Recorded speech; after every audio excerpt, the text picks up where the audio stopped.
Ma me fa say ma PENDREAM TV there o say dem yopo Ensema Husina Bedia to Jadia Butiano de Bana or just say a highly anointed man a chain Kusi Boateng and Intiman Casanina and say yet your Maimuna as of a phobinum Sēcrëts says he cancel a muedu Nanso Obia into Minka. Now no Hopeson on am honor say or not be anywhere by no on to me and come once more or Maimu and some of will be coming when Mugabe Masse and I Hopeson a day a dear PENDREAM TV Sunni. Subscribe to the channel on a shade Madinma of fraud and set and carry. You are doing today a comment session ho. Come on and Kuti and Sama Mugabe Massey and Hopeson are a dear. $97 million. Wouldn't him the number of Sēcrëts room boxer ever to Messi ewo chromati. I will come Gracia and quality team yase. Na nipa kwako Sēcrëts now what you was say or yourself untino. Touch not hey may anointed man more than Kusi Boateng. I'm telling you point blank. Me anointed oh.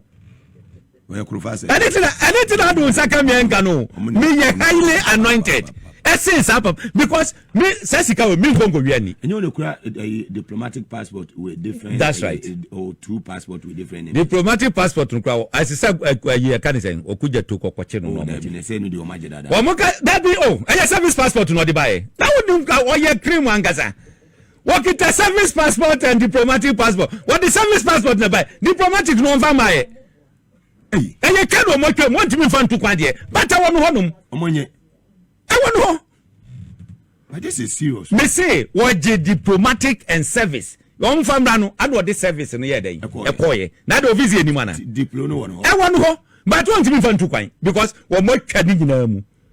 Foreign minister trading in Namu. At the new ones and all more yeno. Or don't answer when you're betting with your two Quine. I see also. Ah, now most of them now most sauce and your mawiso. Two identity. Most sauce and your mawiso. Ube huwa sa so fufu ni bebe sen lady ye ko je mama ne pa ni che sa so fo ni na Nyankopon be tuo mu nyina aka ayeka sa so fo no mbeka se kwakopa president achew ye nyese nyina Nyankopon be tuo mu nyina aka. You don't think about the people. Nkofo mu ti mu asori dem mu hwe hawa mu kom sa asori ba ni yare a ana wonya problem o se ye mom pa ye man so fo hia dia ye se enyeje collection na fa mu asofo Christopher a wo Ghana a bibia fa manyame no muntie sa asemu yi Ghana ni mo ka bi wo ka me pese na no ya amanfo frefre mi Hopeson yesra wo no yire mo fa nche ma me nani ade na sa wo de ma asem ko amunya ni me de fa ho me me sa asemu me fa ho be so wo de nya wo de ya withdraw me judgment ni hia me sem bibia won't ase o akola ketu akola ni su omo a wa mo abobodam omo wuwu wa hu omo ngola ha wa make you omo useless forever and ever.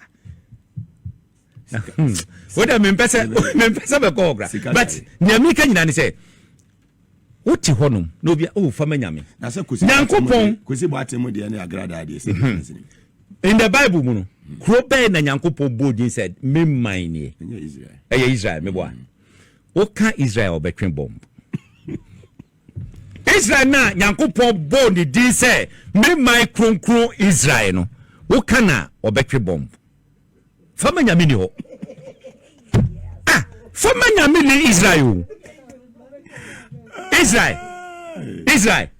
wodu wo ka twi obi obegira obeye sesesa wo to a obeto fama nyame ni ho hozu ni nyame asase ho de Nyankopon kronkron no with Jesus Christ last time me catch my wife me call yi na anwumra bi me say amom yanko che ya mpa ba bi adom so one ye yanko club ye kokro bi a ye friend Haifa ho na ba Haifa no wo udru ho no mu kopupo no so sa efe ba yes na ye underground club no underground okudiasa the hodum na ukoko je club beer na jag no o mo hye no ma 5 bottles na gumu no ese ba ko ma yes jag no ma e de mawa e 5 bottles awo nyame kromu ye ko bibi na ko bia kwa ji second one 10 bottles me gajo ana me ko na mbisa ni say jag no how many bottles was say 5 me say urade bawu YXCD hey Ekamanu ma yetre. Na 5 pa ye de simanim. Obi anu mo wi akwa kwaje anoda bi ayi. Ewo nyame krom. Ewo nyame krom. What you say? O kana. What look. Shenanu ya yesi obi aba be ye. Nko meka se o ye de Nyankopon ma. Ye bompa ye de achew. Wo hu bom so muto ye. Wo hu nipa dudu omukum ye. Ne ye ti krom ha sei.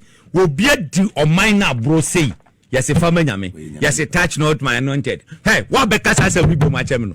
Wo kasa se ni bi kire me. Ati am de be yon wan kasa obehu. Me kwa chiavi. Wan kasa obehu. Na look, go to my hometown. Wo ko baby a yes o aha ye busumfie. Ma wo sika mfiri to ho. Ne ko 1 month time bra. Ne kasa o mi ba ha mi sika to. Ye do ade be hye wonsam. So obi hu sika na odi be company for no say eh ma hu sika we wa wo fon ato ne ehu a odi be kwese o ma hu fon wa wo ba kwa na so be bisa oh mi sika sei eto ha yeti wade be maw this is nkofo ya describe o mu say o mu ya bosonfo go to a sorry dem ne mu kwa kotu correction so obi anfa ne bag nkita obi anfa ne bag nkita amanfo phone so yira wa sorry dem de bia wo ti wono mu say den media eye arehosem wonim me ko page 8 of the ye ka dey say Kusi Boateng wa we cash ba o wo dey nyabotre me se me babubo ni nyina wo dey nyabotre we show page 8 of the report so for pa na we cash is payment made before contract was signed. Payment made before contract was signed. How can that be? The sitting president Akufo-Addo was a renowned lawyer. Payment made. Yes. Before contract was signed. Yes. What? Share. We share payment for work done at the systemic design stage in the account near 4.1 million. Yes, 4.1 million. In all, total of 15.7 million. Sir, baby, o modern chance. Yes. Amenano. Omutia ye grants ye ba be sign contract. Omu sign yanza. Chese ye kan say me so omu sign omutia ye. Omutia sika we ansa ye be sign contract. She Ghana for muntie ni yo. Me say MPP on. Chale. Obi say your mama or ya ye dabra opese ofa asumdwe hinu se den yo e de to no ho so no Ghana for enu benya problem president Ghana for no benya problem inti de bia 6 months bia no rent uti nyabotre ye bedru ho si Boateng no 6 months bia no rent be se ye bedru ho de nyabotre be time no ye na wo problem asese etimi yes ade no hwe wo mutu asese ka wanyina before government of Ghana through the Ministry of Finance made total payment of 15,738,750 Ghana cedis between 26 September 2018 and 7 June 2019 to Sir David Ajayi and Associates Limited before their agreement was officially signed on 20th August 2019. 2018 match na now on order so nam not ogroma September 2018 near to Escadamano no so gesu no one yeah up to a year and so money bomb so 20th August 2019 answer wa muni ajaye na eden ekosan no modi can to 50 million amano jejuma be no ye for nowhere done edoni asem no hwe supplement we nyina koso mankofo achi omugumu ochi koso before PPA approval wo doje ha ahabechewo ti anko tender enko hwe procurement bibia ni ho tabi no asi treat the same page etu onuma was say we also noted the Lord for we also noted that some of the above payments were done even before the Public Procurement Authority of Ghana PPA approved the contract amount and the use of single sourcing to appoint Sir David Ajayi and Associates Limited as lead consultant construction and supervision for construction of the National Cathedral.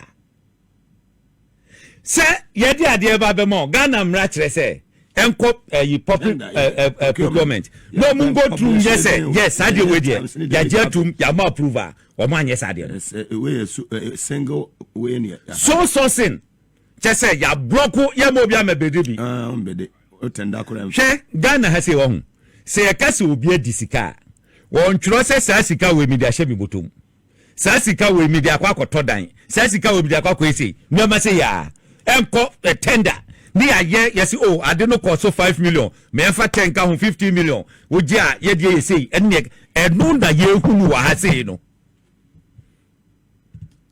Ghana for my idea man to aba for changer someone to aba for changer kabidin baby a Ghana bedru said you ma wanyina akoso they are thieves we are kronfo thieves that's a recommendation from ayi was say the office of the president should provide reasons why such payments were made and furnish us with any pre-agreement signed between both parties which covered this period and respective payments. That is Deloitte for no. Deloitte for no. You mu trouble come off the president.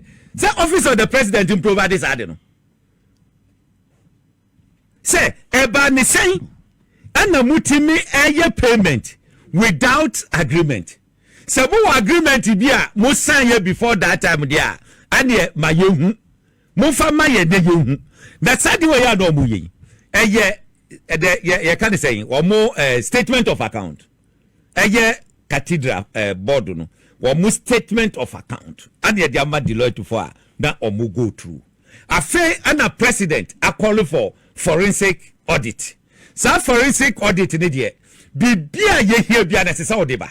So one first had the number, then it deems say so they be compared to bring those. That's right. So one man farmer, it means he say, nature say, remember be atosini. Eti no, yet be charge for that.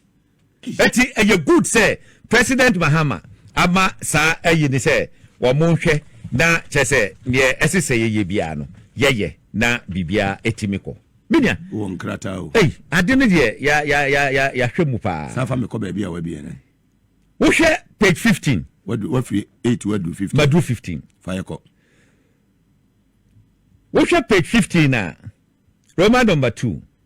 Was it furthermore our review of the Public Procurement Authority approval document on Appendix 5 on page 67 to 79 shows that on page 1 paragraph 3 the approved contract sum by PPA is 21,375,000 USD. According to our audit work reveals that the actual amount paid to said David Ajayi and Associates Limited exceeded the approved amount. See Appendix 1 on page 60 to 61 and Appendix 4 on page 65 and 69 for the actual amount. Let's say Sasika with 21.3 million PPA no. According to the work of the audit, omutua sika no eba no bro Sasika we. Ena de hunu ye amana ne etu. Amana ne etu. Ena ye de nchen roofing sheet. Eja fa. So office of the president na wo yes ade no under Akufo-Addo no. Omo ya Akufo-Addo. Wo ne ekoso. Wo ne ekoso. This is where auditors no echo. Enya ne me free bitibo. Auditors obi bia wa go to page 15. Deloitte for you. Page 15 Roman number 2. Make us send it here. Nachi was it invoice in different currencies? Page 16. Was it we again noted that invoice from Sir David Ajayi and Associates Limited were prepared in Ghana cedis and at other times in United States dollars, as noted below. However, the documents submitted to the Secretariat by Sir David did not include the dispensation letter from the Bank of Ghana to quote payment in United States dollars. So, eti wahwe baby a ebe fitting na do the Ghana cedis ahye ho. Wahwe baby a eye na eti baby a dollars no emusu so no na wagya ho no brank. Onfa ayi bia ma ho. Enti adnyama wo provide the aba essence True Bank of Ghana and Yetria the country no sa letter of a dispensation or the ka ho nanka auditors no who say yes this is the actual you know oyira no wan fama ko wan fama minia chese ohwa eya na ehu ohwe sika ya trotro wa hanom pa ni ade na ehu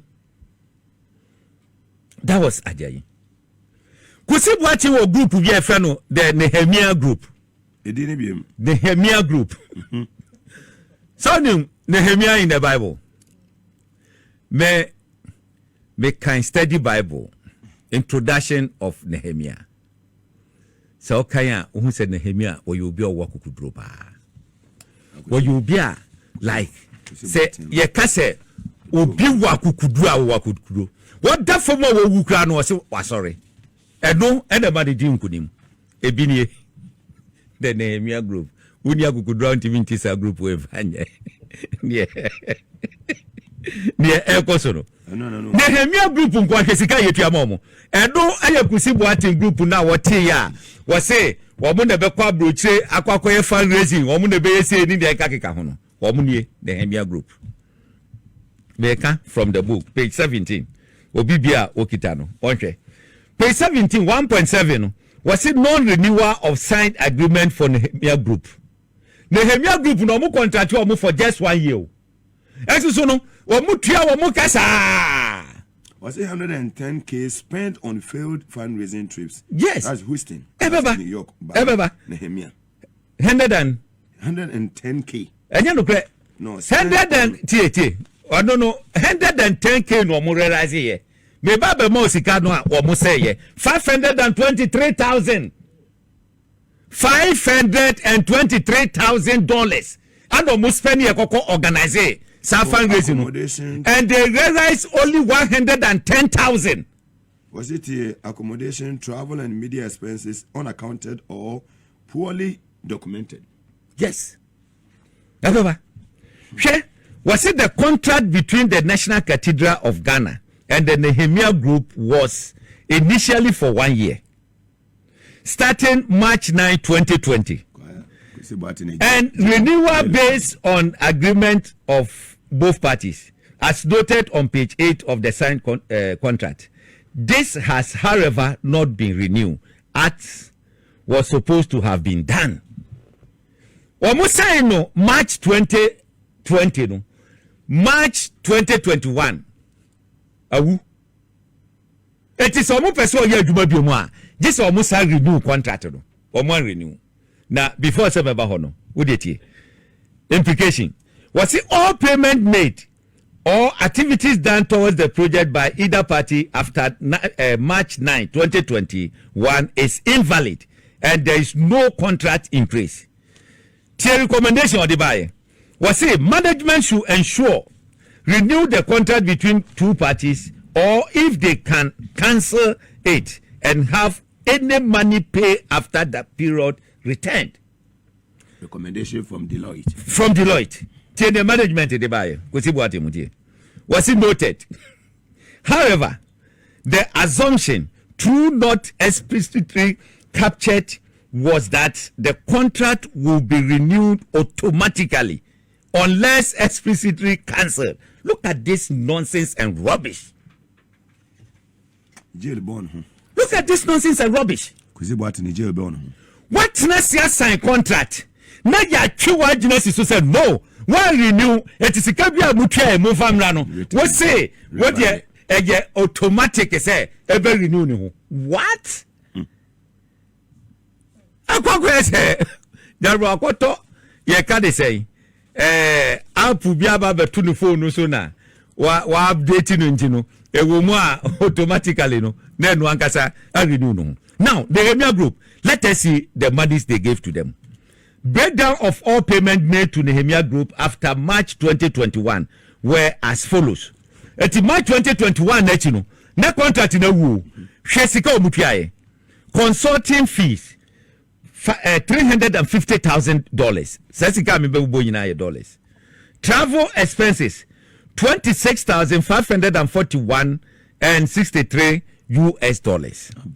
Supply expenses 118,672.11 US dollars. Legal fees, benim so mu kokko today, I don't know. Legal fees 28,005.97 US dollars. Omsi legal fee yenim so mu kokko to. Other expenses 301.32 US dollars. What can you know after omu contract na expire no March 2021 sika omu tua edimane hemia group omu nyinko di free no eye 523,521.03 USD. Yanshe ni accommodation. Me ba ho. Onu I'm say page 40 opa. You rent apartment man. Opa de ma menja put to page 40. Mesa back. Page 40 of the report. Kusi Boateng who born jail papa. Hey. Page 40 of the report.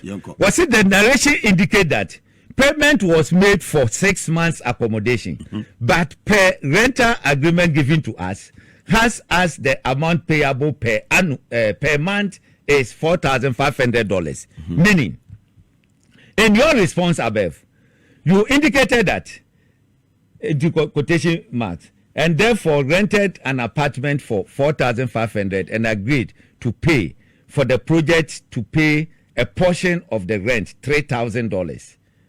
Unquote. That is a response no mobile no. Deloitte for no akotu e ho no e de ba be no. Say, 1 year ya was in apartment no cost $4,500 no. Cathedral ni agrees on be $3,000. No supporting document has been presented to us to verify this agreement for the secretariat to only pay $3,000 out of $4,500 monthly rent costs. Below are the details of accommodation submitted by management. Now, 4th January 2021, a cover period of 1st January 2021 to 31st May 2021. Renter of 3B Grover House, so and so Fifth Link Road, Cantonment. Client name, Reverend Victor Kusi Boateng. Document type, rental agreement and payment receipt. 22,500 USD. And we are between 6 months, January to May. Hey, is it 6 months or 4? May. January, February, March, April, May, 5 months. $22,500. Now, 9th July. We no air cover from 1st June to 31st December 2021. The same Reverend Kusi Boateng, and it's also 31,500 USD. I just say free 22,000. Free 22,000. I increase it to bear 7 months. 31,500. And yet we are at the amount. Now, we call the next one. 5th January 2022. What did you empower? Hey, so ya pa near to ya. Same place. The same place. The same person, Reverend Victor Kusi Boateng. 31 number down. Yes. January 2022 to June 2022. And this is also 27,000 USD. I just swat it. The swat it. So we're now back 6 months. Back on 7. Into 1 month every so. Now, 11th July, I don't say from 1st July 2022 to 31st December 2022. And also 27,000. What says it can win 108,000 plus. For just 2 accommodation. Now, this is the man I watch him preaching. What can say only dime back ewo East Legon. Said no brag said you I didn't know. Was say Oba Accra Oko East Legon only dime back or what time ewo honum. The yanda man for fee say what you say there will be a what time ewo East Legon. Now the whole nation as a Bosaka way say they hang apartment our cantonment amount. Now we are so for they say we are sorry but now be defend this you are what Jimmy. I don't know say him. men to sabi wo ho se wo ya sorry ba na wo be defending this rot na wo Jimmy se bibia ni akire kwa me support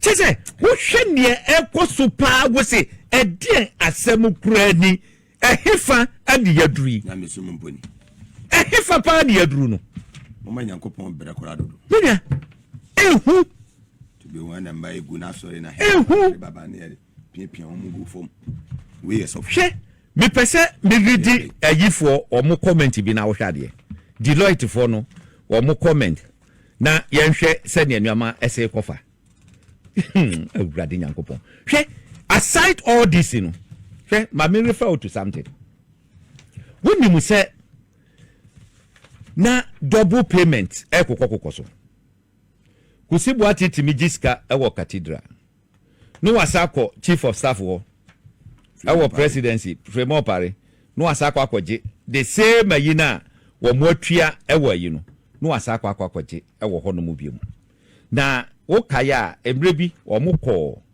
US sa ekokoye program na wo mukọ US no wo mu jisika every cathedral hono edikokoye and the same amount was also paid from the office of the chief of staff to them. Emo mu dikoye. Wo mo an return an ka say oh cathedral atuanti no ebia ye disasika no den baba na saja ka ho. Ajiaka ho. Tu be bisa ho say sasika no konyefa. Du kwesi ada no ahye suit. Sasika no konyefa. Kwatena asore dem. So oye nyame adwuma. Look. Hwe say mo an hwe ya ho. Won say in the Bible no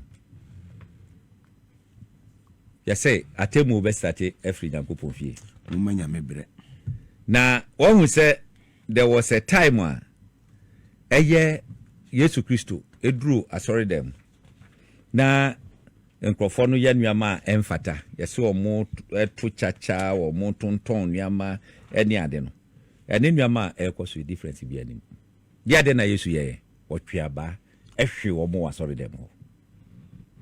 Say Yesu Kristo si formu ena some of these pastors nko be gwa wo mo papa go kan ese Nyankopon nipa de en fa ensa nkan ono de ensem hunu no ensem hunu no mo na we okojela bone e wo ho ne de ensem hunu no mo ka hwe wo hwe nyama na mpese me hwe yi na I think say yi nti abo afom kakra e ho ma ke honum enti meto me boase say once aye ba be hwe mu akwa for this period in there ye ehihye mu bia no ye be yi ediaba majama wonko ye be yi ediaba 1111 assignment I say won on there tell unim say ano there meye na ma America kraka ho nti ule na ko hwe wo hwe page 27 Deloitte one more observation as was a outstanding supporting document hey asofo pani when I told you nyamisompa nesu when I told anyum no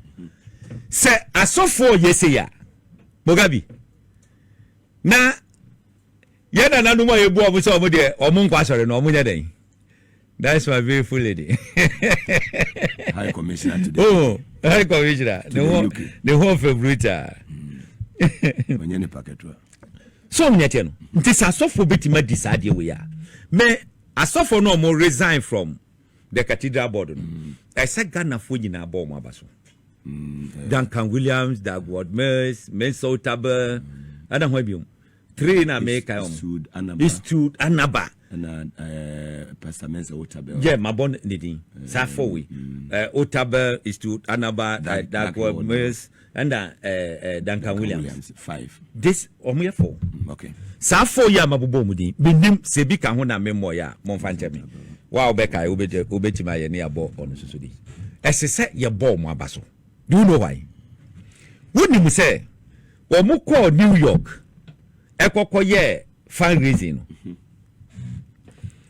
Ne afternoon, Anna Duncan Williams organized a lunch at the mass of ne koyedin na ni omo mo invite omo odo mu kofi omo ko didi kama on if you America. Yes. O hwe womo obia ni je kama. Ado mo bai. Omo be trans no omo go through a year. Oh, New York lunch for can say pastors ni ade ana danga say na ahane ye de o si na ni refi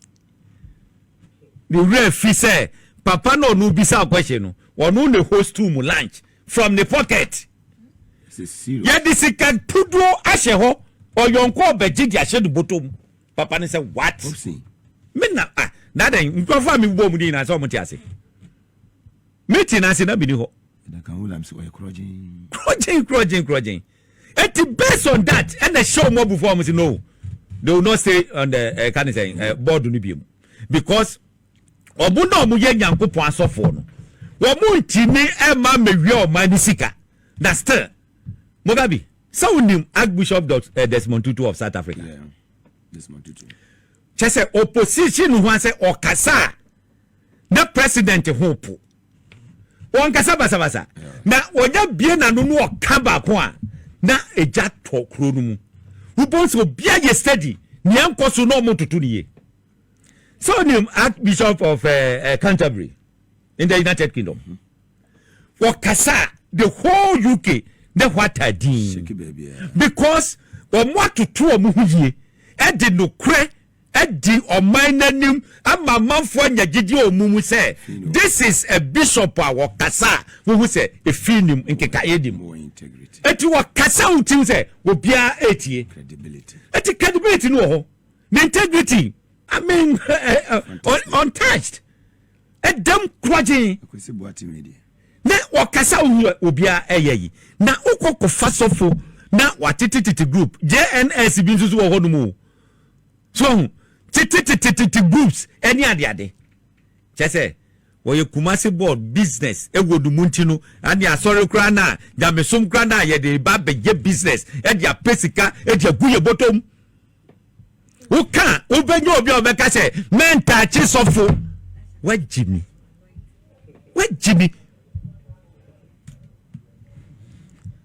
menta chi sofo me we sofo awie osikadi ye kasi wa wie dia enche say sikadi da wa yo wodi nyansa kwanya ji sikana di sofo wodan wa kra wasi me ni dan wa kra mo han dan mame no wa ji sikana gudu bottom Sasi kana ojigu ni boto ni bebi okoko dae no mu kwako nhwe mu nhwe odo kan ba be fan assignment address no ha ye kwako hwe say when they owe that apartment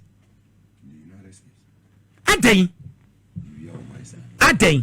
hwe delayed for a observation was it during our review of the financials of the entity the team was tasked to test the entity's operating expenses for the year 2021 by agreeing the details per supporting document to the details and amount per the general ledger.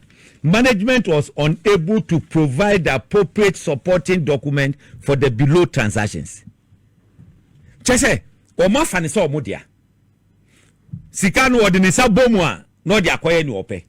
Say ye kwa koto nsuo. Okay, yen fele voucher anase bibisa. Yen give hu receipt. Niema me fale no. Ebi ni ho sa. Omo de omo sa bomu a no omo de ko. Binia. Omo question management. Omo sa mo de baba de esre. Time unti. Yen tie Deloitte for response. Was say supporting document not sufficient. Asema making our page 27. Ya ye table 1 2 3 4 5 6 7 columns. And the seventh one, a honum na ye Deloitte for response. Was it supporting document not sufficient and appropriate? Management shared 2 documents with us. Title 2021 60,000 Ghana cedis and then 103,136 both payment vouchers with the same details. Still 2 different figures. I